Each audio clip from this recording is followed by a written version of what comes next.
We love being able to go to the different high school, colleges, middle schools to live broadcast sporting events around the area. Georgia Alabama Sports Live appreciates all the fan support, but without a presenting sponsor like Glenn Smith Chevrolet and GMC in Opelika, none of this would be possible. So we want to say thank you so much. Go to glennsmith.com. That is right, glennsmith.com. See all the inventory and see why people always say, get ready to smile. Thanks, everyone, and thank you to Glenn Smith Chevrolet and GMC for being our presenting sponsor.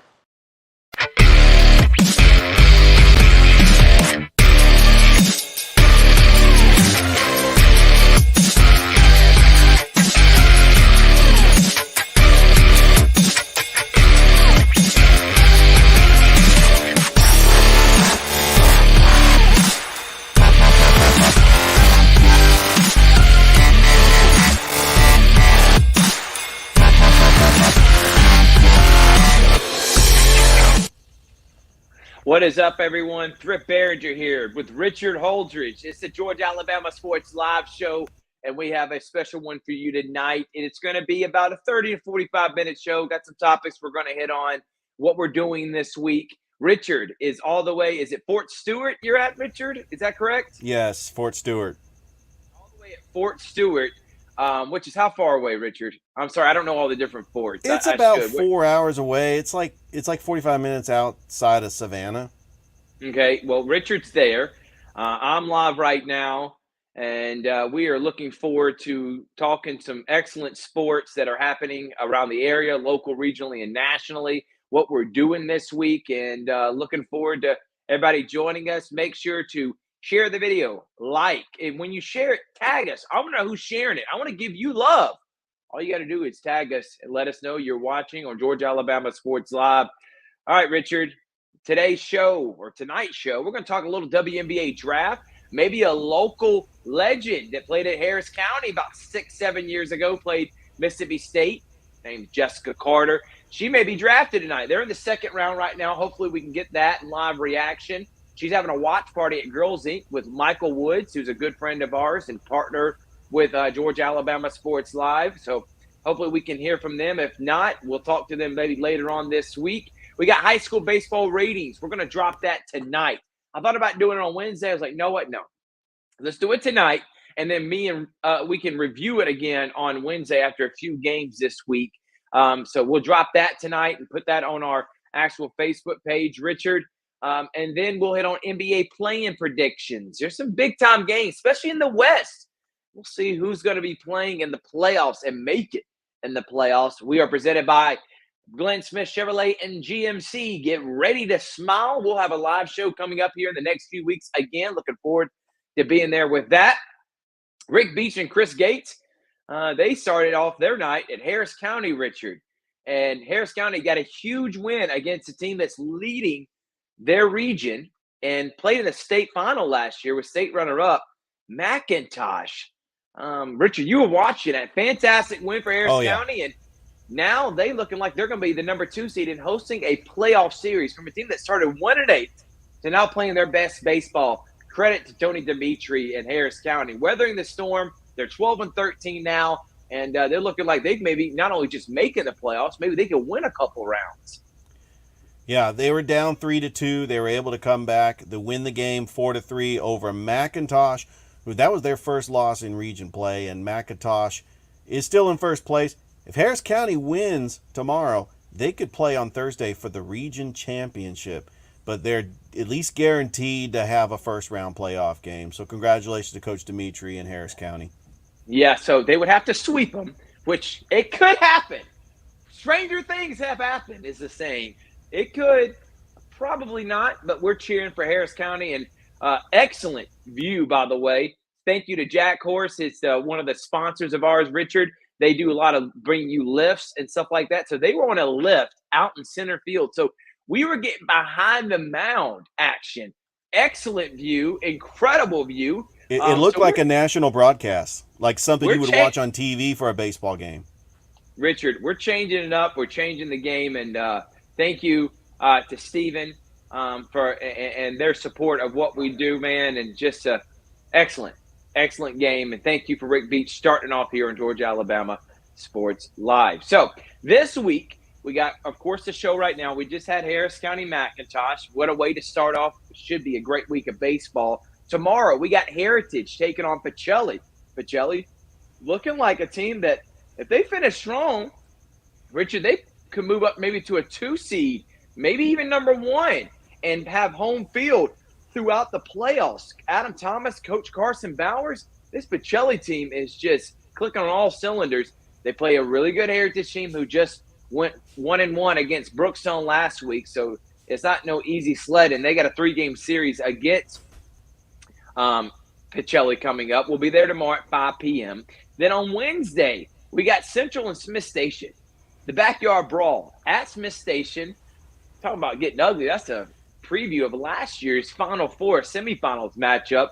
We'll be there for that. And then right after, we'll have our show, which it'll be, because Richard's not here, it'll be me, Rick Beach.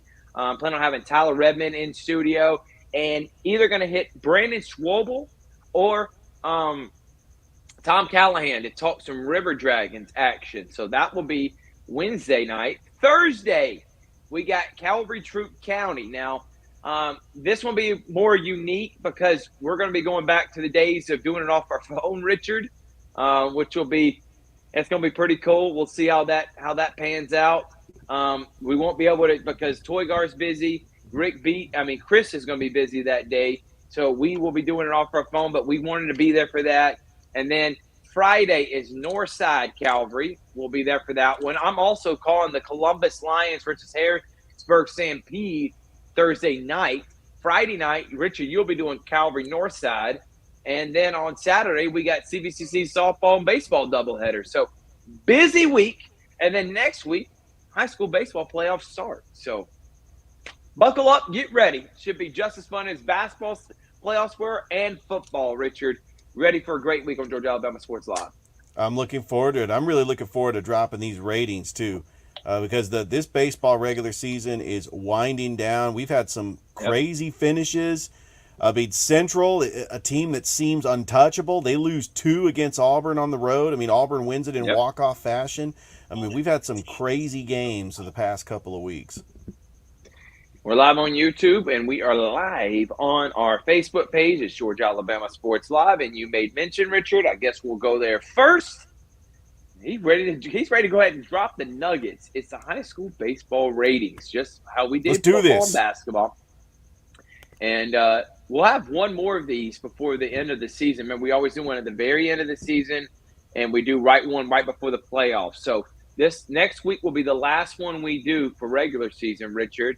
And I think we'll do that after Monday when Glenwood plays. Either Monday or Tuesday they play, and then playoffs start Wednesday for most of the teams. So Central, this is their last regular season games. They lost 2 of 3 from Auburn. Did you know that, Richard? Yeah. Auburn beat them both times up in Auburn. Yeah, and their winning streak ended, and Central does not control their own destiny. They need to win out. I think they got to win out against Smith Station. They got to win both games. They got to win. They got to win all 3 games against Smith Station. If they win one, maybe they clinch. But Auburn's now in the driver's seat for making the playoffs. I think that Smith Station, they didn't fare well. Like, they split with Auburn. They split with Opelika. Lost Opelika. Right. So it's gonna be tough. But Central still controls their own destiny. All right, so looking at the region right now, Auburn is 4-2 in the region, and now Central has 2 losses in the region. So Central's 5-2, Auburn's 4-2, Opelika 3-5, Smith Station 2-4. So Opelika and Smith Station pretty much they're done, and unless Auburn gets upset, loses 2 games to Opelika, Smith Station beats Central, and then by the way, Central only has 2 more games. They only play Smith Station twice. They don't play them 3 times. So if Central can win both games and Auburn, then if Auburn's 4-2, Auburn has 3 games against Opelika. And that means Auburn needs to win all 3 games against Opelika. So Smith Station wins both. Auburn goes 2-1. Central is it. if Central goes 1-1 against Smith Station and Auburn sweeps Opelika, Auburn's going to be the region champ. And come on, Richard, nobody was talking about that a week ago. We were talking about Central being one of the best No. teams we see in our area in a long, long time. 33-3 is an incredible record, but to lose 2 of 3 against your rival, I think both Central and Auburn will make the playoffs. But man, what a scenario that would be if Central, if they win both their games against Smith Station, Auburn wins all 3 against Opelika. They're both 7-2. Opelika won 2 of 3 against Central. Central 7-2, 35-3 record would not be first place in the region and wouldn't host a playoff game. Can you believe that, Richard? That's how the region works.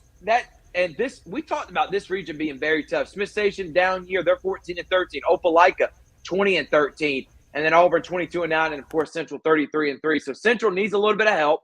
Maybe Opelika takes 1 of 2 or helps them out, wins 1 at home, and Central wins both against Smith Station. They will be region champs. But let's go back to the rankings. Number 10 comes in at Columbus High. Columbus at 12-14. They're going to make the playoffs this year. Am I correct in saying that, Richard? Yeah, they are. They're 6-2 in the region. They actually swept Crisp County. All right, so I'm looking right now. I'm looking at the region standings right now. I mean, it looks like they are going to host a playoff game. Crisp County 7-2. Thomasville's undefeated at 8-0, but Columbus 6-2. But they have the tiebreaker with Crisp County. So, and if they can beat Northside, well, they got to beat Monroe. Monroe's a team if they can beat Northside and then beat Monroe twice, Richard, they'll be 15-14, a game above 500, 8-2 in the region. You're right. Even if Crisp County wins both their games, and I think Crisp was going to have to play. Who do they play? Carver, or do they play Thomasville to end the season? I think they might play. I'll have to check. They might play Thomasville. I'm looking right now. Thomasville, who's 8-0 in the region, they have to play Crisp County, both at Crisp County. So how about that? What if Crisp County wins both those games and we got a 3-way tie, all 8-2? Who knows? Columbus could. Again, weirder things have happened. Columbus, who's had not a great season up to their standards, could still win the region or ultimately at least host a playoff game that they can get number 2. And then who knows what could happen. If they could, it's about who's playing the hottest. We've seen that at Major League Baseball. It doesn't matter how good your record is, about when you're playing your best baseball. Columbus comes in at number 10. Number 9, how about the Shaw Raiders, Richard? They're on a roll. Yeah, they've had some great wins, sweeping Westover. I mean, they did beat Marion County earlier today. Coach Shackelford's got a team that's they are rolling. I think it's going to be back-to-back years that they're going to be hosting a playoff game. I'm actually looking at the standings right now, Thrift. They are 9-3 in their region, and Cairo is 8-1. Bainbridge is 7-4. How about that? Bainbridge 7-4. They took 2 out of 3 against Bainbridge. And there's a chance Hardaway might make the playoffs. They're 2-8, but they're in 4th place. And I like what I see from this Hardaway team. Like you said, they're 9-3. Shaw team. They're 9-3, and second in the region. Do they have a chance at winning the region? They do finish up against. If they beat Callaway, I think they've already lost to Cairo. So I think they lost 2 out of 3 to Cairo. Okay, so Cairo is pretty much solidified as the number 1, but Shaw being a number 2, 14-11. If they can end the season strong, Richard, they're hosting a playoff series. So that's 2 now. We've just gone to 2 teams that could be hosting playoff games. Shaw and Columbus. Coach Shackelford, again, a team that had a losing record at one point in the season. They had a 6-game losing streak, and that 6-game losing streak, Richard, that's 4. They won 6 out of 7 at one point during this season, and 11-14 to end it. So 11 out of 14, they finish. I say they go 12 out of 15. They finished 14-11. Richard, they were like 2-8 at one point in the season, not looking good, and now could finish second in the region. Again, it's not about how you start; it's how you finish. Credit to Shackelford, credit to Coach Chad Mathis. And that's why a lot of these teams, they schedule hard teams early in the season to take those losses to be good in the region to get that excellent seed head into the playoffs. Yeah, there's no question that Coach Shackelford's got Shaw rolling, and it's really just the veteran leaders like a Nick Torres and a John Rowland, which I saw that playoff run last year. I was in attendance the first round game that they hosted in over a decade against Spalding, and then I went up to LaGrange and I saw them battle against the Grangers in the second round. I mean, Shaw's got a good team. They got some young players. Kingston Long and Kinsley Long have really made an impact. The transfers from Carver, and I think that the Shaw Raiders they're rolling right now. I think they're rolling too, and they're playing excellent baseball. Smith Station comes in at number 8. They're pretty much out the playoffs. A decent season for them. I mean, they thought higher because they added Brandon McCrane, who's going to Auburn, to an already pretty talented roster that came really close against Central in that semifinals last year. They do finish up against Central. They like nothing more to take 2 or 3 from Central, or take both of them from Central, or at least one, so Central doesn't win the region. That would be their state championship for this year.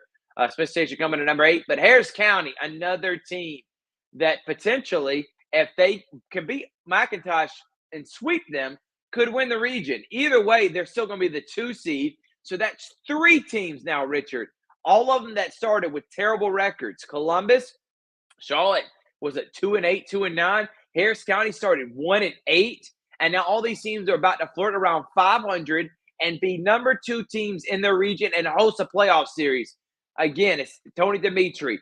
Many people were questioning. He started off slow. Rick Beach was like, "Man, we just can't get out of our own way." And ever since that 10-0 win against Columbus, Harris County's been a whole nother level. They've won 11 of their last 15 or whatever it is, and Harris County comes in at number 7. What do you got to say about them at Smith Station? Yeah, Harris County rolling a big win over McIntosh. I mean, it really helped them solidify that number 2 seed, sweeping Drew last week. They did lose 2 out of 3 to Northside, but they did take 2 out of 3 against Northgate. I mean, they really control their own destiny, and I think it's going to be great what Coach Dimitri is going to do to get them hosting a playoff. And Thrift, we got some breaking news. Can we stop the ratings just for 1 second? Yes, right now, please. We got to break this. We got to break this because speaking of Harris County, the former Harris County Tiger, let's give her flowers. Thrift, you want to do the honors announcing this? Yeah, so go ahead and take that down, Richard, and I need to pull that up real quick. If you want to take the ratings down real quick so we can go full screen. So, without further ado, Richard, girl we were just talking about who came on the Sports Visions radio show today, we appreciate that. Someone that is coming locally from this area, played for Coach Stephanie Ramsey Dunn, helped take them to a Final Four, 6'5", extremely talented, and she just got drafted, Richard. And I'm pulling it up right now, and she just got drafted in the second round by the New York Liberty. The New York Liberty. So she is going to the Big Apple. She got drafted number 23 overall. Remember, there's only 12 teams, so you got drafted in the second round, the second to last pick in the second round, but only 36 players get drafted. She's going to be playing in the WNBA. And, Richard, I was talking with DJ with this, man. For one, high school basketball for females in this area is unbelievable right now with Michaela Johnson, Jabria Lindsay, but Olivia Cochran from Louisville, she's going to go to the NBA. She's playing for a high-level D1 school that made it the Final Four. Jessica Carter played for a team that played in national championships in the Final Four for Big Shaper. She's going to the WNBA. Jabria Lindsay, Michaela Johnson, I expect them to. A.K. Shelton, probably going to go D1. Richard, I don't see a lot of this for the boys. The girls, it's starting to become a factory and a hotbed for WNBA talent. And Jessica Carter paving the way. Unbelievable. And it started. Congratulations. It started with Katana Swainer at Columbus. I mean, she was the Yukon Husky that got drafted. But Thrift, we got a special guest that I know this show is just full of surprises. As here to talk about the amazing Harris County game is from Kutsu Sports, the one, the only Rick Beach. Bring him on. And we brought him on in the perfect time. Ricky, I'm going to bring him on. I like calling him Beachy. He's coming in straight from feeding it to eating. And I know you were stuffing your face, man, because I'm hungry too. I still haven't ate. Rick, you're muted right now. But listen, man, let's first start with this. We'll talk about the game here in a moment. But how about Jessica Carter? You know her, the Harris Yeah. County product, getting drafted in the WNBA draft. What does that mean for the city of the town and the county of Harris to have someone like that make it that high of a level? That's pretty incredible, man. Well, it's phenomenal, big on her part. For Harris County's sake, it shows the outreach, especially we keep talking about the last couple of years success of the female sports programs in Harris County, and it's just another step going that way. You've seen obviously the flag football and you've seen the softball, but now with basketball, not just making a big college step, but now going into the professional world. Yeah, unbelievable. By the way, she's got her graduate degree already, but unbelievable. Jessica Carter, she's 6'5". She is elite athlete, and I expect huge things for her and the New York Liberty. By the way, Brianna Stewart plays there, so she'll be able to play alongside an excellent player who's won an MVP, just won it last year. But wow, that's a great move, and we'll talk the WNBA draft here right after our ratings. But Rick, thank you for coming on. Richard, can you throw the ratings up since we have them on? Absolutely. Just go ahead and throw them up, and then we'll talk about We were just talking about Harris County. I thought maybe this would be a good segue for you to describe what happened to the game tonight. I mean, you're talking about taking on a team and beating a team that went to the state championship last year. Yeah, well, and again, Harris County took 2 out of 3 last year for McIntosh. Wow. At the end of the season. So, I mean, it's kind of, they're evenly matched for the most part. Last year, McIntosh had 2 players that went Division One. So, I mean, it's a big series, but Harris County does, feel confident when they do play the unstoppable machine, which has been McIntosh. Yeah, big time win. We talked about this, Rick. Again, congratulations. Those that are just joining us, we're going to talk WNBA draft more in depth, and we're going to talk about Jessica Carter, who just got drafted to the New York Liberty in the second round, opening doors for high-level players in this area. I'm telling you, she is not going to be the first. Unbelievable. And we'll go back to our ratings as my man Jonathan Gordon saying, Calvary at number 5, sheesh. Well, I think Coach C. Smith will agree the 4 teams ahead of them are pretty daggum good. But Harris County, Rick. That's bulletin board material for Coach Smith. Yeah, hey, listen, I love Steve. If he wants to use this as motivation, please do. But Rick, we talked about this off air, man. For one, Harris County starting 1-8. Many people were talking about, man, is this going to be a wash of a season? Who cares? Let's think about the future. And Tony Dimitri's like, hold up, no, we still have talent on this team. Now they're a win away from being 500. They technically could still win the region if they sweep McIntosh, which could potentially happen. Man, Harris County. How about Tony Dimitri and what he's done? What can you say about him, Rick? Just phenomenal job rallying the troops, early on with the losing streak, a lot of doubters coming in. And, Coach Dimitri just kept telling us they don't have experience. They're upperclassmen, but they don't have the experience. And they just needed to get some of the, getting some stripes under them, getting some playing time, getting in some pressure situations. And now you see, and this whole time, before the season, they had 3 signees that signed with colleges, and all 3 are your starting pitchers. So you've always felt if this team can get going, look, in a 3-game series, you like your chances because you got Brennan Horton going to Brennan Parker. You got Andrew Malstaff, who pitched a gym tonight, going to CSU. Then Fisher Cantrell signs with Jacksonville State over in Alabama. So you got 3 high-end pitchers, and against anybody in the state, you like your chances 2 out of 3. Well, they're coming in at number 7. Number 6, the Jordan Red Jackets, a place that Tony Dimitri used to coach at, Rick. And where Rick Beach used to go to school. Well, Rick Beach, he was a Red Jacket. Where my mom, where my uncle, my granddad was a coach there for a long time. I know all about the Jordan Red Jackets. And how about Coach Lane? 13-7. They can potentially make the playoffs. They have been the surprise team of this year. And I'm always happy about Jordan. They lack resources, but the coaches really invest. They're there for the right reasons. That's why I like Coach Cobb and Coach Cadell Jenkins. Jordan at number 6. Coach Justin Purdue's commented in the Gators. Coach Purdue, you know about the Jordan Red Jackets, man. And I love that how they're doing. They come in at number 6. And number 5, Calvary. Rick, you were there for that game against Glenwood. You were there for the game against Pacelli. Calvary has a lot of talent, and I was talking with Steve, man. For one, they've been on a rest the last, they had that 10 days where they didn't play because of cancellations and everything else. They've had to overcome injuries. They just had a lot they've had to deal with. I think this home game stretch that they got coming up, they had to play Lakeside today. They got Troup County on Thursday, Northside on Friday, and then they end against Brookstone next week. If they can win all 4 of those home games, get out feeling better about themselves in the playoffs, I think Calvary's going to win another state championship, and they easily can move up in our ratings. They come in at number 5. Any thoughts on that, gentlemen? Well, I'll just say on Calvary, big shout out to Steve with that schedule he planned. He got the schedule is to play better teams. So when you get to the playoffs, you've seen all this stuff before. You're not going to see the caliber of teams when they get in the playoffs that they've played this year against Brookstone, Troup, even Northside, Glenwood. They're not going to see none of that in the GAPS playoffs this year for their last year doing it. So they're, getting the schedule so they don't just kind of have a cakewalk all season.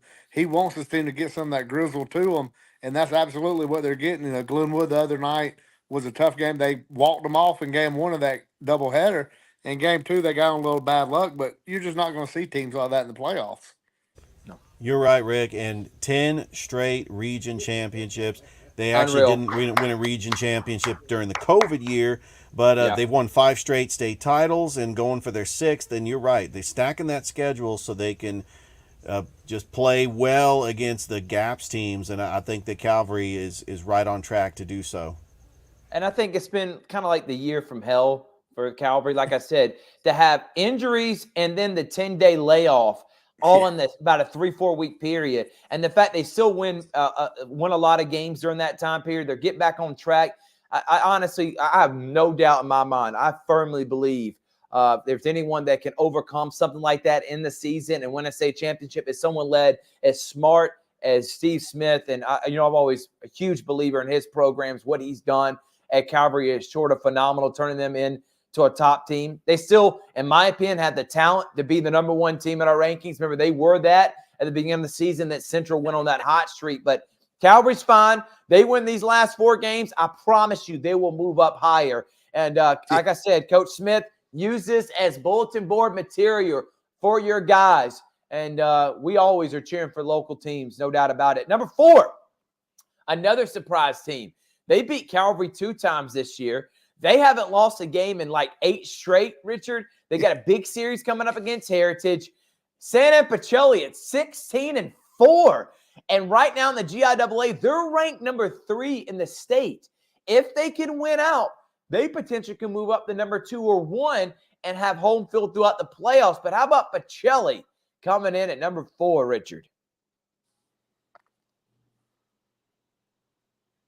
I don't know if we lost Richard there. Maybe because I can't even see him right now, so maybe he's frozen. Rick, you can still hear me though, so you've been able to see Pacelli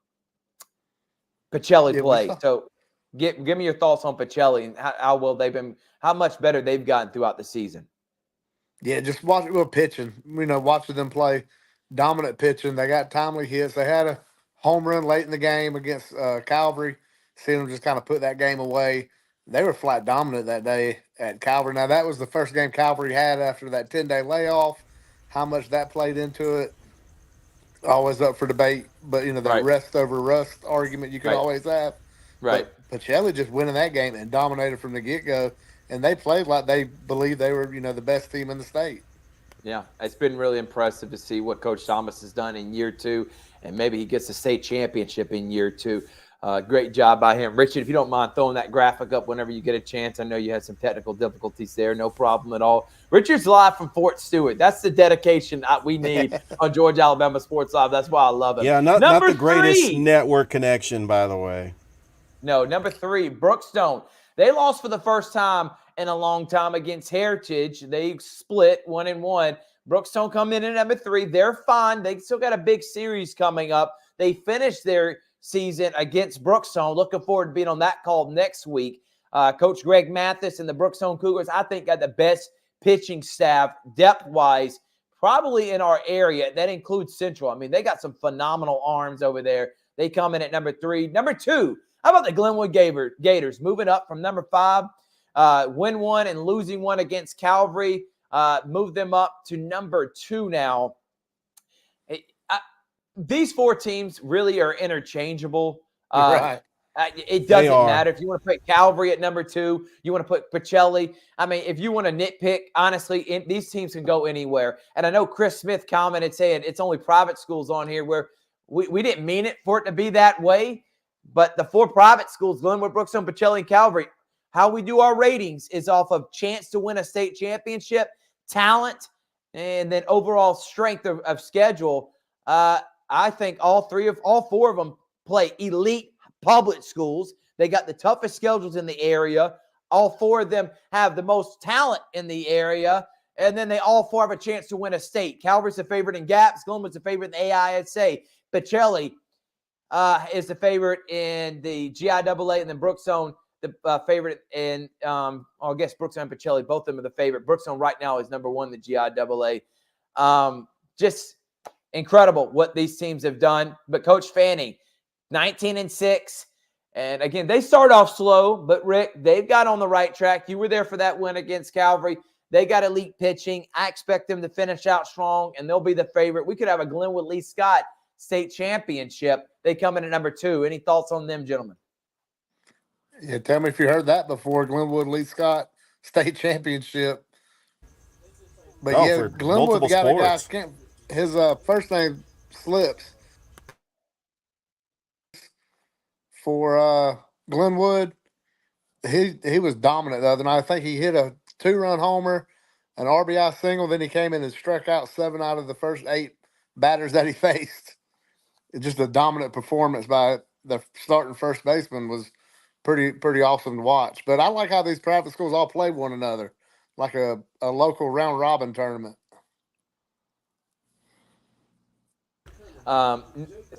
And I've just been impressed with all these teams. And my bad, Chris was saying that it was all private school coaches that were watching here. We had Tim Fanning in here. We had Steve Smith, Coach Darcy Purdue in here. So we had all the guys we love. Coach Corey Blatt in the building. Athletic director, love my guy. But you see the 4 teams. They're the favorites to win it all, and looking forward to their season. And number 1 had a bit of a week last week, Rick. They hadn't lost a game in about 20. I think they had won like 20 straight. 29-1, and lost 2 of 3 from Auburn. They're 33-3, and because they lost 2 of 3, if Auburn wins out, they win the region. Can you believe that? Central will finish, if they beat Smith Station both games, 35-3, but they're 7-2 in the region, and they're ranked nationally top 5, and they're not even going to win their region.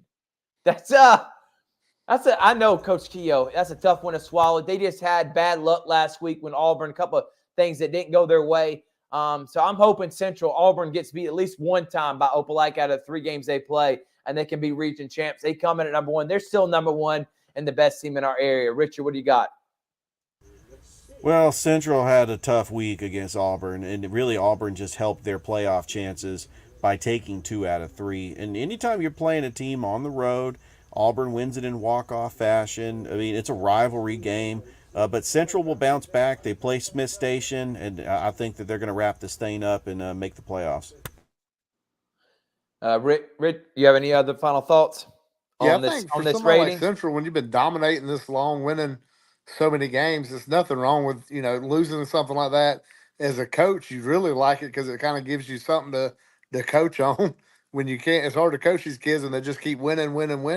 This kind of humbles them and might, kind of bring them back to center a little bit, humble them, bring them back to center, motivate them to make this state championship run and keep their eyes where they need to be going. Exactly right. So here's our top 10. Central 1, Glenwood 2, Brookstone 3, Pacelli 4, Calvary 5, Jordan 6, Harris County 7, Smith Station 8, Shaw 9, and Columbus 10. We'll have our final regular season ratings next week, and then we won't do another one until the end of the season. All right, let's go ahead and take them off, and let's get Rick out of here. He's had a long day, but incredible win. Rick, you'll be on the call for Troup County Calvary on Thursday. I told them we're going back old school. Rick's going to be calling off his phone. I'm going to give him the lavalier mics. We don't have any of our producers. They're busy that night. But listen, we want to call the game, and that's why I love Rick, and he's a part of the Georgia-Alabama Sports Live team. This guy is a big-time part of us and big-time part of Sports Visions and what we're doing here in the future. So, Rick, and then he also will be my co-host for Wednesday's show, live in person. We're going to have on Tyler Redmond. And, again, there's two guys I respect Major League Baseball opinion, Rick Beach and Tyler Redmond. I get them both in the same setting, Richard, to talk MLB predictions. We'll talk Tom Callahan. So, Rick, look forward to seeing you on Wednesday and Thursday. Thanks for joining us, man. Hey, man, appreciate it, y'all. Y'all have a good one. You too. That is Rick thanks, Beach, Rick. Cut to Sports and Georgia-Alabama Sports Live. Let's go back to the WNBA draft. Caitlin Clark obviously goes number one. No surprise there. She should have went number one.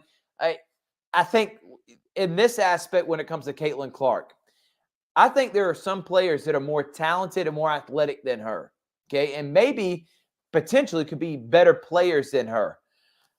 But I'll say this. In terms of ratings, in terms of fans, Indiana Fever had the worst attendance last year. You put Caitlin Clark with Aaliyah Boston, Indiana, that doesn't have a lot going on in the first place in that state. And it is a basketball state with Hoosier Nation. I fully expect, Richard, that they're going to show out. No problem with that. Chicago Sky trading up to get Reese and getting Camila Cardosa with Ella Delle Donne. I think Chicago's going to, or I think Delle Donne plays for Washington now, but Chicago, a really good team. The fact that we're talking about it again, huge ordeal that's happening. Yeah, I mean, there was no surprise. Caitlin Clark going number one to Indiana. And by the way, they have Aaliyah Boston, the overall number one pick from last year, won Rookie of the Year. Look out for Indiana. They could be just a dangerous playoff team. But one thing about the WNBA draft, you had Angel Reese going to the Chicago Sky. I think that's a big market, you know, where Michael Jordan is beloved. I think Angel Reese is going to be beloved in the Windy City. But how about the Atlanta Dream? The Atlanta Dream getting the Australian who played internationally with Lauren Jackson as she's only 19 years old. I'm trying to pronounce this name, but she's going to be a fantastic player for the Atlanta Dream, number 12. It's Nadeu Poch. And I was just trying to look at that on my phone. But, good luck trying to pronounce that name. Yeah, but they got Ryan Howard. I'm a big fan of the Atlanta Dream. They've had Angel McCautry, they've had Betty Lennox, they've gone to 2 WNBA finals. I think that, that there's a lot of great Atlanta Dream fans, and I think that that's going to be a phenomenal player for the Dream. I do too. I think that's a great pick. But Jessica Carter being taken by the New York Liberty, expect great things for her. Come off the bench, eventually maybe can be a starter. That gives them someone that can play elite defense, very athletic, can rebound. Give them someone to put around Brianna Stewart that do all the little things that, the set the screens, playing, guarding the tough big guys for the big girls for the other team, post players. I think this is big time, and I think that's awesome that we have a local product getting drafted in the WNBA, and I think this is going to be consecutive, man. I think Olivia Cochran will get drafted next year. I think potentially, we got girls like Jabria Lindsay, Michaela Johnson could get drafted. The sky's the limit, opening doors for people in this area. Congratulations to Jessica Carter on getting drafted. New York Liberty, number 23 overall, second round, number 11 pick in the second round. Awesome thing that we just saw from her. And we'll see how the rest of the WNBA plays out. But Clark to the Indiana Fever. Cannot wait for the WNBA season. Clark, Kelsey Plum, Brianna Stewart, the reigning WNBA MVP. I mean, there's some extremely talented girls. Yeah, and it's not a coincidence that most of the Indiana Fever's games are nationally televised, including the opener May the 3rd against the Dallas Wings. I mean, you don't think they've already changed the venue for the game against the Las Vegas Aces to their 20,000 square seat arena, T-Mobile Arena down in Vegas. I mean, so this is a big deal. She's going to sell tickets. I've already looked at the schedule to see when the Fever play the Atlanta Dream. They play them twice. I'm probably looking at that August 21st game when Caitlin Clark comes to Atlanta. I'm definitely going to get my tickets for that. All right. So and I am too, Richard. Let's move on so we can get out of here. We're going on a little bit longer than we were supposed to, but with WNBA Oh, but Thrift, draft this is pick, what we do. and we had Rick Beach on, so we appreciate everyone that's tuning in. Like us, subscribe, tell everybody Georgia Alabama Sports Live is on right now. By the way, the 9th Female Awards Luncheon for Sports Visions held at St. Luke Ministry Center is going to be this Thursday. All the top female athletes from all the sports around here from over 25, 30 different schools going to be well represented. I'll be there. We got Rosalind Giles from WTVM anchor. She's going to be hosting it along with me, DJ Jones, Janelle White, former Auburn volleyball star, is going to be there as a guest speaker. Looking forward to it. Make sure to tune in. We'll be live on the Sports Visions Facebook page and YouTube channel. And we appreciate all the support for Sports Visions. All right. Last thing we're going to do is talk NBA play-in. Now, I had Steve Holman on. He's the Hawks play-by-play announcer. Listen, man, I'm ready for this season to be done. Maybe we beat the Bulls, but I still think we have zero chance of upsetting the 76ers or the Heat. Maybe it could happen, but the highest the Hawks can be is an 8 seed. You know who the number 1 seed is? The best Celtics. team in the NBA record-wise, and there is no team in the East I think is going to come close to them. And the thing is with the East, the number 2 seed's New York, and this is the best New York team we've seen since that Melo team back in 2013, and Julius Randle's hurt. They can never get a break. If Randle's healthy, I think the Knicks could vie against Boston and maybe even win the East. Yeah. This year, I hope they at least make the conference finals because I think that would be a great in the ratings. I think it'd be awesome for Madison Square Garden to be electric. Bucks, they're probably not going to have Giannis for 3 or 4 weeks. I don't even think they're going to get out in the first round. I think the Pacers, who have had their number this year, I think they're going to beat them. Cleveland, Orlando, whoever wins that game, don't care because they're going to get blown out against Boston. Philly or the Heat could potentially play New York. That one's interesting because I think Philly, if healthy, if Joel Embiid's healthy, could make some noise, but he's not. And he did not look good in that final regular season game. The Heat are the walking zombies of the NBA. You saw last year it got obliterated by the Hawks and then went on that winning thing all the way to the not WNBA, but the NBA Finals. I think the Philly beats Miami. I think Miami then beats Atlanta. And I think we're going to have Miami and Philly as a 7-8 seed. So this is the first round matchups we potentially going to have. Boston against Miami. That's 3 years in a row, the conference finals? That has been the conference finals, yeah. 3 years in a row? 3 years in a row. There's one. All right, and then how about the fact New York versus Philly and Embiid in New York? Oof, that could be a good one. Wow. Then the Pacers and Bucks, that was a phenomenal series. Remember, Giannis had 64. If he doesn't play in that, I think the Pacers win. And then Cleveland, Orlando, that's an entertaining East. I can't wait, man. I think Boston's a favorite to win that. The rest of the teams, it's seeing who's going to come in second place. But I think Philly and Miami are going to come out of the play-in tournament. What do you got? I actually do think that it's going to be either the winner of Philly, Miami getting the number 7 seed, and then Miami or Philly is going to beat the winner of Chicago, Atlanta. So I do believe Philly and Miami are both going to be in the playoffs. Do you want to play the Knicks or do you want to play the Celtics? I think the West has a little bit of a scenario that we can talk about a little bit, Thrift, because that playoff matchup, it looks very intriguing. All right. For the West, what I want the Lakers and Golden State to make it. I want Lakers Nuggets in the first round. That's 2-7. I want Golden State OKC. That's 1-8. That's what I want because then I already get Minnesota and Phoenix and Edwards against KD. Phoenix could upset the best defensive team in the NBA. But right now, Bradley Beal's playing his best basketball. Then we got Luka Doncic, Kyrie against Paul George, Kawhi Leonard, James Harden, Russell Westbrook, and the Clippers. I mean, that's a dream matchup. There is not one series I'm like, I don't want to watch it. I don't want the Pelicans in, and I'm sorry, Richard. I don't care about your Kings. I want them out. They're not moving the needle because I could see Golden State upsetting OKC because OKC doesn't have any size inside that's going to scare Golden State. The experience factor is going to be a big thing. And I could see Steph Curry getting hot for 4 games and beating them. Lakers, Denver against the Lakers, Davis and LeBron and that Lakers team was playing healthy, taking on Denver. Could they upset them? Could we have Lakers making it to the second round? I want Lakers, Golden State. What I think we're going to get is Pelicans, Lakers. I think Pelicans will lose to Lakers, then beat Golden State at home. But I want Warriors, Lakers. That's what I want. So I'm going to stick to that. I'm going to pick that. But in the back of my head, I think it's going to be Pelicans, Lakers. I think Pelicans versus Thunder, 1-8.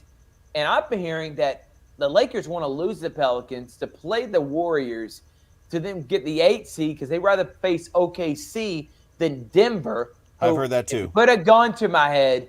They're the favorite to win the West. But the West is so wide open. I don't remember a West being this wide open in a long time. Last year was pretty up for grabs too, but then in the back of your head, again, you were thinking, Denver's pretty talented. This year, there are so many teams that could win it all. Clippers, if they're playing white and playing right, fully healthy, clicking on all cylinders, they could win it all. Phoenix could get hot and just outscore everyone. The Dallas Mavericks, Kyrie hasn't had one outburst, has been healthy pretty much the majority of the season, and is happy. The Dallas Mavericks could make it. Of course, Denver, Minnesota, this could be their first time making it to a second round since KG back in 2004 when they made it to the conference finals. I am so ready for the Western Conference. I got Lakers Warriors winning. What do you got? Well, I look at this 7-8 matchup between the Lakers and Pelicans. And really, 4 years ago, Zion versus LeBron. I mean, this is the matchup everybody would want to see. But, Zion, even though he's having a good season and he's healthy and he's averaging over 22 points a game, he's not moving the needle like he was when he first came in the league. I mean, he was the big hype, and then, he was injury prone. I actually think that New Orleans can beat the Lakers in that 7-8 matchup to get the number 7 seed where they'll probably lose to the Nuggets. And the Lakers would be okay with that because then they could play for the number 8 seed, even though the Warriors is a toss-up, especially if Steph gets hot. But they would rather play OKC than Denver. Yeah, and I think most of them would. The experience factor. Shai Gilgeous-Alexander's the only person on the roster, and Lou Dort, who have played an NBA playoff series, period. Then they got no size that really can counteract what would be Zion Williamson if the Pelicans are the 8 seed, like you said. Zion, Jonas Valanciunas, if Ingram come back healthy, I think they have a free way to the rack. I like Chet Holmgren. He's been a phenomenal player this year. They have a lot of young talent, OKC does. It's just experience thing that I just feel like that's why they're a trendy pick to lose. And if Golden State's the 8th seed, I can for sure see that. So those are our predictions for the NBA play-in. Western Conference playing games are tomorrow. So Pelicans, Lakers, and then Warriors, Kings. That's going to be a lot of fun. In Sacramento, by the way. Which they lost in Game 7 last year. So. Last year. Shout out to your Kings, baby. The Kings cannot win a Game 7 at home. No. They can't. They're not going to overcome that Game 7 in the 2002 Western Conference Finals. I think it was Game 6. Still hurts after all these years. I know it does, Richard. I'm sorry about that. So we'll give our NBA playoffs. We plan on trying to do a live show on Saturday morning to kind of do just NBA playoff predictions because they already start. But honestly, we probably will do that on Sunday night. I like to see a game from each of the finals, each of the series. And so each series will be 8 series total, 4 for each conference. They'll start Saturday after the play-in games are Tuesday, Wednesday, Thursday, Friday. So on Sunday night, we'll do our show like we normally do, Richard, and then we'll give our playoff predictions on who we think is going to come out. We'll see how the play-in game is going to turn in, and excited for the NBA playoffs. It's my favorite time of year, Richard. Masters just got done. Shout out to Scotty Scheffler. I think did you pick him to win? I know Jack Patterson I picked Brooks Koepka. He was the odds-on favorite to win the Masters. I did too. So that was a good pick. Russell Henley, the Columbus native, did make the cut. He shot a -1 round 4. I think he finished in 42nd. So a big shout out to Russell Henley. I just feel bad for Tiger Woods. His worst round at the Masters in his golfing career, and he finishes in 60th place. He did make the cut, and I think, Jake, I just think that tells you he's 49 years old, or about to turn 49, and those first 2 rounds he looks amazing where he can make the cut, and we want to see him play on Sundays, but he just couldn't get it together in rounds 3 and 4, and he finishes in 60th. All right, before we get out of here, I just found out LeBron James, Stephen Curry, and Joel Embiid, along with Kevin Durant, are on the roster for the 2024 Team Olympics. USA. So that makes me happy, man. Because honestly, I think the rest of the world is catching up, man. And then now, if Wembanyama plays with France, whoo, Richard, that could be a scary thought. And they already got Rudy Gobert. But LeBron, Steph, KD, Embiid, Joel Embiid, Devin Anthony Booker, Edwards, Tyrese Halliburton. Devin Booker, yep. Anthony Edwards, Bam Adebayo, Anthony Davis. Drew Holiday. You need that two-way guard. So now you're looking at this roster. I'm like, hey, man, you got to put that up there with that Redeem team. That looks like a roster trying to go for the gold. Yeah, and as they should. And it's awesome that, like, Steph Curry and them, I don't think Steph Curry's ever played in a Olympics. He didn't play in 2016. I don't think he was on the 2021. No, because he was coming back from injury. So This will be the first Olympic, and Steph Curry wants that on his – he was going to play in this, no doubt. That's the only thing he's missing, a part of his legacy, is being on an Olympic team that wins the gold medal. So Steve Kerr, we're going to be reunited with our guy Kevin Durant. That's some pretty good news. So tomorrow we got Pacelli Heritage at 5 p.m. Wednesday, Central Smith Station at 5, and then the Georgia Alabama Sports Live Show at 8. Thursday, we got Troup County Calvary at 5. We got Columbus Lions at 7. Friday, Richard, you'll be there. Northside and Calvary at 6. Saturday, CVCC doubleheader for baseball, 1 and 3:30. Me and Richard will be tag teaming that. And then Chris Gates will be doing CVCC softball at 2 and 4 p.m. And then, of course, Georgia Alabama Sports Live Show on Sunday as we get ready for high school baseball playoffs. And we'll be there for all of them. We're going to be going Calvary all the way to the state championship, Glenwood. We'll do Pacelli and Brookstone until at least the semifinals. We won't do any public schools, but the private schools are expected to make a deep run. And that'll be it for live sports, Richard, until the summer, in which we may do a spring football game or so in May. We don't know yet. And can't wait for football season coming up in August. So from Richard Holdridge saying thank you so much to Glenn Smith. Thank you to everyone that tuned in, Barringer Construction. Thank you to all our sponsors, Columbus State University, and, of course, Sports Vision's got that awards luncheon on Thursday. Have a great night, everyone, and we hope to see you tomorrow, 5 p.m. Pacelli Heritage, right here on Georgia Alabama Sports Live. See you later. Night. Thank you for watching the Georgia Alabama Sports Live Show presented by Glenn Smith Chevrolet and GMC. Get ready to smile.